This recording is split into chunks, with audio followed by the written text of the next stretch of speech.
guys, welcome back to another video. My name is Ron and this is MotorTube. If you're stopping by for the first time, smash your subscribe button, turn your notification bell on, follow me on Instagram and Snapchat at ToxicSRT. I hope everybody's having an awesome day because I am having a fantastic day. I am so blessed to wake up, pick up the camera, talk to you guys, interact with you guys on Snapchat. I'm constantly getting Snapchats from you guys every single day. And I'm messaging everybody back, I'm interacting, they're asking me questions, I'm giving them answers, trying to answer as many questions as possible because I love you guys a lot. And a lot of people ask me, like people that I'm around, they're like, yo, why do you even respond to these people? Like, you know, other YouTubers don't respond, you know? Like, you don't have to respond to these people. Like, why do you do that? You're just wasting your time. I'm like, listen, this is how I think about it. They have invested their time into me.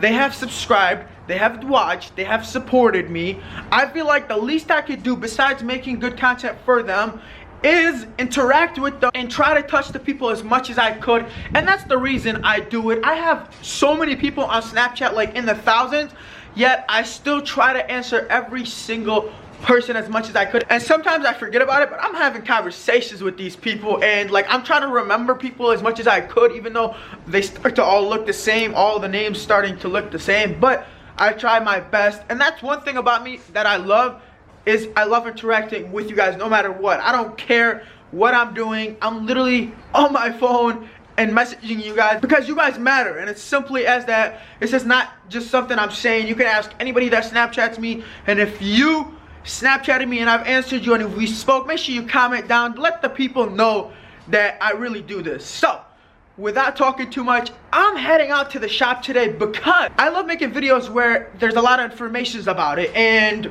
I always like to have an expert tell you guys instead of me, because I'm not an expert. A lot of people on YouTube that are YouTubers are not experts. They just tell you guys what they think is right or what they've researched. I'm actually gonna take you guys to my guy Lidio, who takes care of all my cars, the Mustang, the Hellcat, everything that I've ever had, I've took it to him, and he's gonna explain to you guys about a special Hellcat that there's in the shop.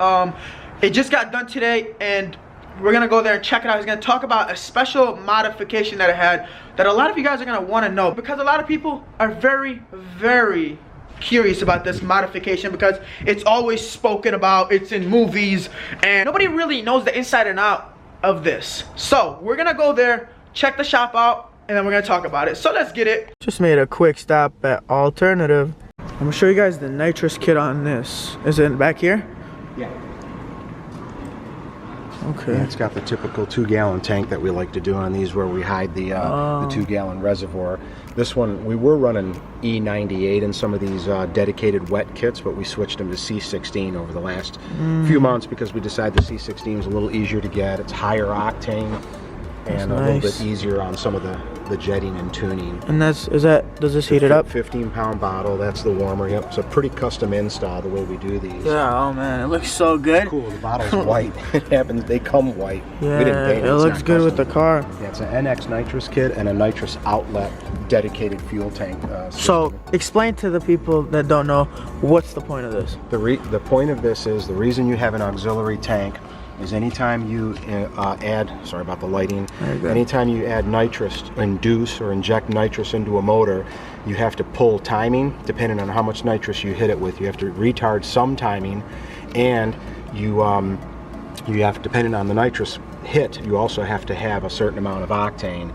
And a lot of modern cars, it's difficult to pull timing on the fly. You can't just, a lot of people either pull the car over or stop the car and reflash it or something along those lines. And what we do instead is we run a slightly more conservative tune on the daily tune for whatever boost or whatever the motor is making, and we pull just a couple degrees out. And this car is real conservative. Most people will spray them with 150 to 200, which we will get to that eventually.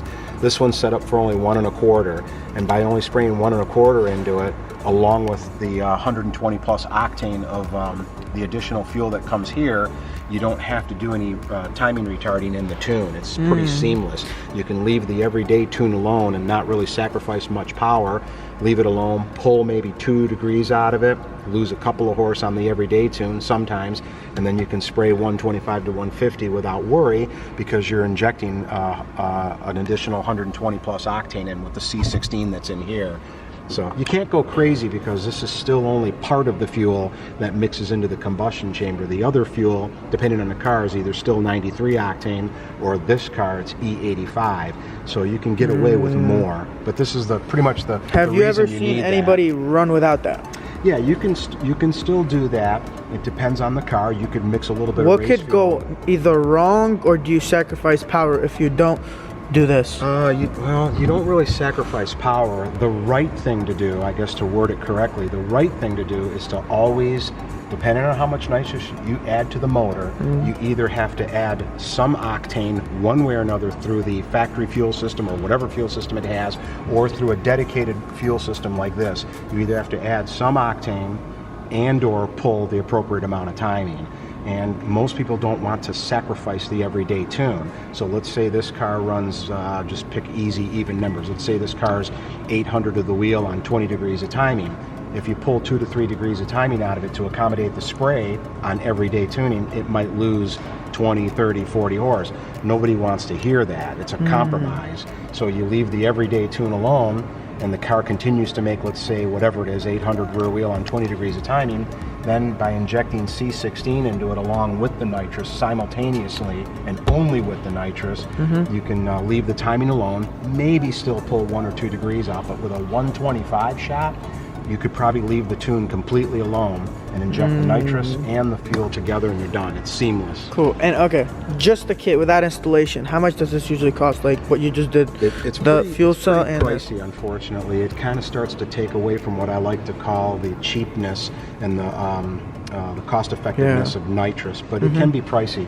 An average nitrous kit like this with the 15-pound bottle, and we'll go under the hood and point some more stuff out, excluding the warmer and all this, just the average kit, 2 solenoids, plate and everything, they're anywhere from $700 to $800 with a 15-pound bottle.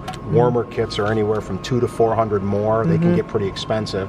This complete return system from Nitrous Outlet, this dedicated system that puts the tank back here, all the lines and everything, that's a pretty expensive deal, unfortunately. That's about $1,200 to $1,300, and the labor to install all of this, done properly, hidden, neatly wired the way we like to do things, can top anywhere from 20 to 30 hours. So unfortunately, it can get expensive for some people. yeah, but it does look. I mean, look at this. It looks like it came that way, so and you can't nothing funny. Yeah. If you want, poke around from the passenger side. I'll open the door. You might have to turn your light on. These are the switches that turn it on. It's kind of hard to see maybe without a light. I'll get my phone light. These are basically the switches that. Wow, they're pretty well hidden. Yeah, that one turns the nitrous bottle warmer on. It can pretty much stay on all the time because the warmer shuts itself down once the bottle reaches a certain temperature. And then this arms the nitrous system, and this LED comes on whenever the engine's running if you've armed it. And the nitrous has a computer or box, whatever you want to call it, under the dash that only triggers the nitrous at full throttle and at about 3,800 RPM and shuts it off at about 65 to 68. It does that automatically? Yeah, it shuts the nitrous off just before where we shift them, which, as everybody knows, I like to shift Hellcat'S at 69 to 7,000. So it shuts the nitrous off a touch before the shift points to make it easier on the trans and the torque reduction. And what's that light exactly for? That's just an LED. It comes on. It comes on when you trigger the nitrous system on. That one comes on only if the vehicle's running to let the driver know the nitrous has been armed. This one is for the bottle warmer. Wow. Pretty trick set. And how long should you warm up the bottle for? It depends on the outside temperature, but the bottle gets to a proper temperature and, like, let's say a 60-degree day in about 15 minutes. But that's it, guys. But look at how clean the job is. I mean, it looks like the car came with nitrous. That's clean. And now he's gonna talk about what's going on under the hood. Basically, I wish I could brag about more of the workmanship and everything that went on under the hood with this nitrous kit and the dedicated fuel system that goes with it, but unfortunately my crew does a really good job at hiding it, and not completely hidden, but neatly tucks everything out of the way. The bulk of the kit is right here. Obviously this is your plates. You got your nitrous solenoid, which I think is the bottom one, and then the fuel solenoid. This is where you get the two mixed and injected into the motor. It sprays through the blower, which there's controversy as to whether or not that's a good or bad thing. I have no problem with it. I have no problem with nitrous going through a blower. The effectiveness is lowered a little bit. The blower tends to, I guess for lack of better words, absorb or eat some of the nitrous. You don't always get the same shot in terms of horsepower when you spray through a blower, but that's not a big deal. You can make up for it and just spray it a little bit harder, but there is limitations. You don't want to spray 300 through a blower. What other ways? Basically, you'd have to get the type of system that has like port injection or rails where the nitrous is injected post supercharger or even post intercooler. It's a lot more work. It's a lot more involved. Very unpopular because the average guy on the street around here only needs to add about 100 to 200 for safety and other reasons. So we never even explore the other options. This works out really good. And the rest of it's hidden, unfortunately. I wish we could show you more, but when these covers are back on, the wiring that we grab at the injectors to trigger the nitrous controls, it's all hidden. And there's a lot of stuff hidden under here that unfortunately you just can't see. Yeah, which is good. That's where the regulator is hidden for the dedicated system. There's a fuel pressure sensor under there that will not let the solenoids trigger if the pump in the tank in the trunk, doesn't bring the pressure off. So it's got some safety built into it. Quick question that might be a myth or something like that. There's people that I've heard that hide nitrous. How is that possible to hide nitrous?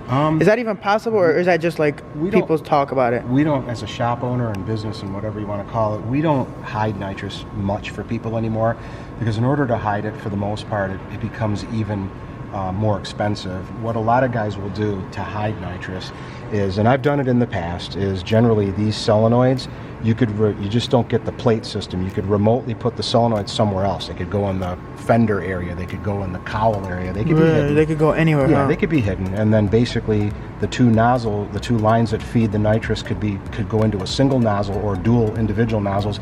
And what could happen is, I've seen people, you could literally just take this and put it inside there. You could literally spray through the filter. You'd cut a hole in the filter, come in through here, cover them with black tape. There's a lot of ways to hide nitrous. I was just curious. People do. It's a common thing. It's extra work sometimes to hide it. And but if somebody would want, it just costs extra money. You could take this and hide this one, but unfortunately, we try to be fair and effective on labor and keep things affordable for people. So we like to buy kits and install them kind of the way they're meant to be to keep the labor in check. But this turned out really good. This is all you really see here. Yeah. We use neat looms to kind of hide everything. This is stuff my shop does to keep electrical kind of looking the way the factory does. This is a factory loom, and this is what we like to use. So it's very neatly hidden. Like I said, this is really all you see when you open the hood, which gives away the whole story. The rest of it is just hidden because that's the way we like to do things. How fast has this car ran? And has it been with nitrous or no? It's never been with nitrous? Down the track with nitrous. This just got done in the last roughly few weeks. Of course, it's Michigan. We got it done sometime, I think it was in early mid-January. The vehicle just has been picked up due to poor weather and conditions and things like that. But yeah, it'll make it down the track this year. You said it went 9.8 on 18 pounds of boost? It went 981. I forgot the mile an hour. It's been back in like September. I think it was over 140. I want to say it was 142-ish. And that was with the completely original motor. It's now a 422 engine that we got from M&X. CNC ported heads, their cam. I don't remember the specs. I apologize. It actually rumps at an idle. It sounds pretty good at an idle. We'll warm it up and you can take a short clip of it idling if you'd like. Nice. But we're expecting it to go. We're not taking weight out of the car. We're just hoping that it continues to safely run between 960 and hopefully quicker than the 980 without the nitrous is all we're really after. And what about with nitrous? Where do you project this car, get You can't spray these cars out of the hole. Like even my own Hellcat, you can try, but most of the times you can't get away with it due to the steep first gear and the torque that they make. So most of the time, like my own car, I flip the nitrous on once it's shifted into second gear. So the huge gains that you should get out of nitrous don't happen so easily with some cars. So most of the time, a nitrous hit like this, which makes a gain about 100 to the wheel, it's only worth 0.2 at the track sometimes because we're not spraying them out of the hole to maximize the gains that you would get out of nitrous. But you could definitely use it on a road race, right? Oh yeah, right? for sure, yeah. Nitrous is the most beneficial, really, like anything else, as early as you can leave on it. Turbo cars, you want to leave on as much boost as you can. Twin screw type blowers or TBS, anything. You want to utilize the power as much as you can the first 300, 600 feet, and that's not easy to do sometimes with an average heavy car, average drag radials, average track prep. It just isn't easy. So I tell these customers to keep their finger, one hand on the wheel, one on the nitrous trigger, and flip the switch as soon as they feel the car shift or hear the car shift into second gear, and then just spray it the remainder of the way down the track. Cool. Well, there it is. We'll show them around a little bit. So it's a 4-door sedan that has went 9.8 on the last setup. It should probably what, go 9.6 you said now without nitrous? I think it should go 9.6 without the spray and hopefully 9.8. And what, on how many pounds of boost? Well, the boost is only 14.5 because the 422 Okay. inch motor absorbed 4 pounds of boost, and we're not gonna spin the blower any harder at this point.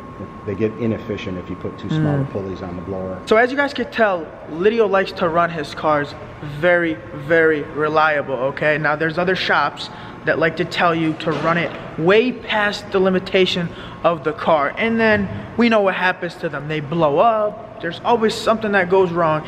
And when you bring a car here, and I'm just being as honest as I could be, and I'm not just trying to tell you guys this, cars usually don't come back because of something went wrong because of his work. Usually he lets the car go out and it's reliable and you get to enjoy it. Same thing happened with me. My last setup, my setup now, reliable, honestly, unless you just beat your car up really, really bad and don't take care of it. Maybe put wrong fuel, because there was a person who came here and put wrong fuel in an 85 car and something went wrong. But when you take your car out of this shop, it usually doesn't come back unless you're doing more work to it. Where other shops, and I don't really want to talk down on other shops, but it's true, they come back because they blow up. And I know way too many people that have their Hellcats blown up. So if you want to go really, really, really, really fast and then blow your car up, then there's other shops to do that. But here, cars don't come back because they get blown up. Cars come back here to get more work done. It's simple as that. And everybody knows that about Lidio, and I've always talked about it throughout this whole channel, how he runs his cars very reliable. But anyways, we're gonna turn on a Hellcat right now and see how it sounds, and I'll tell you guys the exhaust setup on it. What's the exhaust setup on here? Just real quick. It's a completely stock, typical Hellcat Charger exhaust, which Chargers have a slightly larger mid muffler from the factory. We've left it all alone. Factory mufflers at the very back of the car. It has a JBA mid pipe with with resonators in place of the cats, and it actually sounds really good this way. Who's gonna turn it on?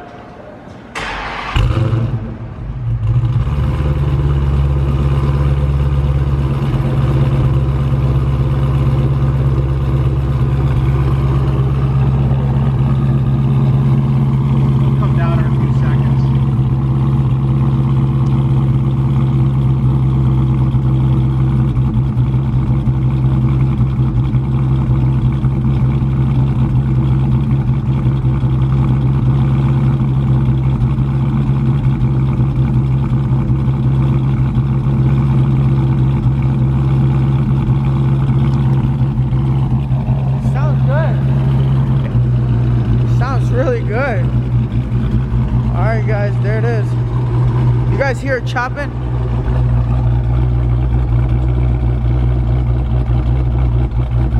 You hear that? Woo! There it is. Oh, right there. You can hear like the header crackle. One of my favorites. It's got JBA headers. JBA headers. They're more of a mid lane. Well, it sounds good. So it's ready to go, huh? All right, this car is officially done, guys. Man, this is sick. Check out this Callaway Camaro. That's sick. How much power is this thing making? Off at just over 7 rear wheel on E85. It's got a Magnuson blower on it. Yeah, Magnuson type blower. Look at that. Even the tips are copper. This is actually pretty nice. What do you guys think of this? Is this too much? Do you guys like the wheels? It has a lot of carbon fiber. All the fender stuff.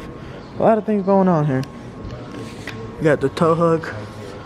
But my favorite part was right here. The exposed engine bay. You can see there's a lot of carbon fiber in there. But comment down. Let me know what you guys think in the comments. You guys like this?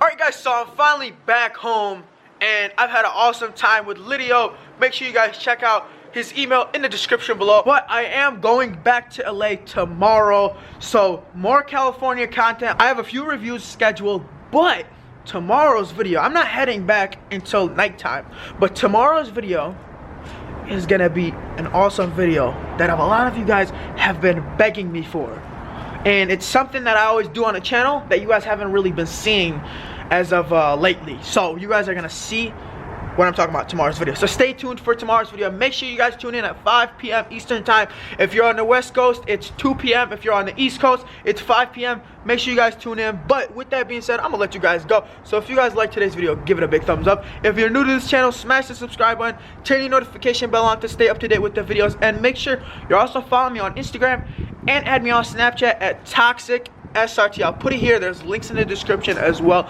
And I will see you guys in the next video. I love you guys. You guys are amazing. Without you guys, none of this would be possible. Thank you guys, and let's hit 70K by tomorrow. And I'll see you guys next upload. Peace out.